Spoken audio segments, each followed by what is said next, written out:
Thomas K തോമസിന് മന്ത്രിയാകാനുള്ള യോഗ്യത എന്താണെന്ന് SNDP യോഗം ജനറൽ സെക്രട്ടറി വെള്ളാപ്പള്ളി നടേശൻ ചോദിച്ചു. തോമസ് കെ തോമസിൻ്റെ കൂടെ കെട്ടുവള്ളത്തിൽ പോകാനുള്ള ആളില്ല എന്നാണ് വെള്ളാപ്പള്ളിയുടെ പരിഹാസം. കുട്ടനാടൻ വരെ ഒന്ന് ക്ഷമിക്കാൻ പറഞ്ഞപ്പോൾ പുള്ളി അല്ലറി തുള്ളുകയല്ലേ. എനിക്കെന്നാ കുറവെന്നാണ് പറയുന്നത്. അദ്ദേഹത്തിന് മന്ത്രിയാകാനുള്ള യോഗ്യത എന്താണ്? കാത്തിരിക്കാൻ പോയാൽ കെട്ടിച്ചാടുകയാണ് നല്ലത്. ഒരു കെട്ടുവള്ളത്തിൽ കൊണ്ടു നടക്കാനുള്ള ആളില്ല.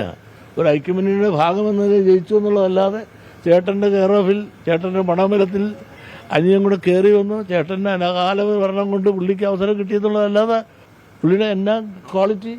ഇതൊക്കെ രാഷ്ട്രീയമാണപ്പാ.